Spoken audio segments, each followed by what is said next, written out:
नीरज पांडे भी हमारे साथ जुड़े हुए हैं। नीरज, कुछ जो पुराने चेहरे हैं उनको रिपीट भी किया गया है, लेकिन अब की बार एक जो नया नाम है जेपी नड्डा का, उन्होंने भी शपथ ले ली है।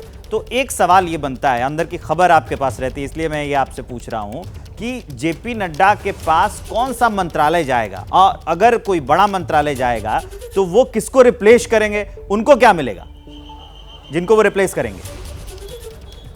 देखिए, जेपी नड्डा विवेक 2014 से 2019 के बीच में जेपी नड्डा ऑलरेडी मंत्री रह चुके हैं, और जब वो मंत्री थे तो उस समय भी उनके पास स्वास्थ्य मंत्रालय था। स्वास्थ्य के मंत्रालय में बहुत सारा उन्होंने काम किया।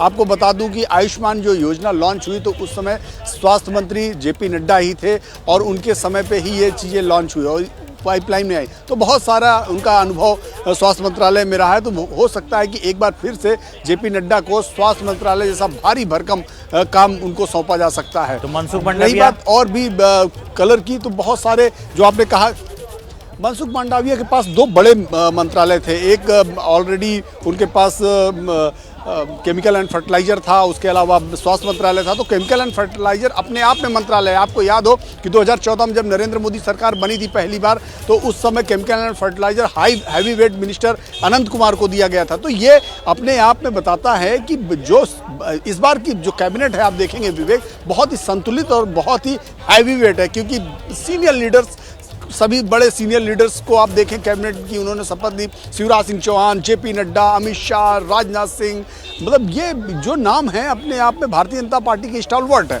ऐसे में इन लोगों को मंत्रालय में जगह देना अपने आप में बड़ी बात है कि सारे बड़े हैवीवेट मिनिस्टर, धर्मेंद्र प्रधान, पीयूष गोयल, मतलब एक देखें आप सीरीज आप मिनिस्टर्स को आप देखें, पहली रो में देख रहा था तो मुझे पहली रो में ही पूरी भारतीय जनता पार्टी नजर आ रही थी। एक बात जरूर है कि हाँ, स्मृति ईरानी की थोड़ी कमी खल रही थी, लेकिन वो चुनाव हार गई हैं, कुछ किया नहीं जा सकता। ऐसे 18 मिनिस्टर हैं जो चुनाव हार गए, जो इस बार दिखाई नहीं पड़ रहे हैं। लेकिन मिनिस्ट्री देखेंगे आप तो बहुत ही बैलेंस और बहुत ही हैवी वेट है, और भारतीय जनता पार्टी के जो जितने भी कदावर नेता हैं वो सब इस बार देखेंगे तो आप मोदी कैबिनेट में नजर आएंगे। और उसका फायदा भी होता है, क्योंकि जब बड़ा मंत्री, बड़ा आदमी मंत्रालय में होता है तो अधिकारी भी उसकी बात सुनते हैं, कार्यकर्ताओं में एक अलग मैसेज जाता है और कार्यकर्ता भी उनको गंभीरता से लेते हैं। तो मोदी कैबिनेट इस बार की मुझे लगता है कि 2019 से, ये मेरा अपना पर्सनल ऑब्जर्वेशन है कि 2019 की कैबिनेट से ज़्यादा हैवी वेट और ज़्यादा पावरफुल दिखाई पड़ रही है। जी, जब आप ये चुनाव हारने की बात कर रहे हैं तो इस पर भी समझना और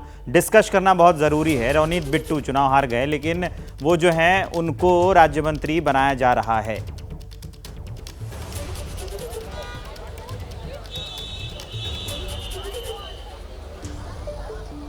फोन कट गया। नीरज, आपको मेरी आवाज़ आ रही है? ठीक है, हम जाएंगे नीरज के पास फिर वापस।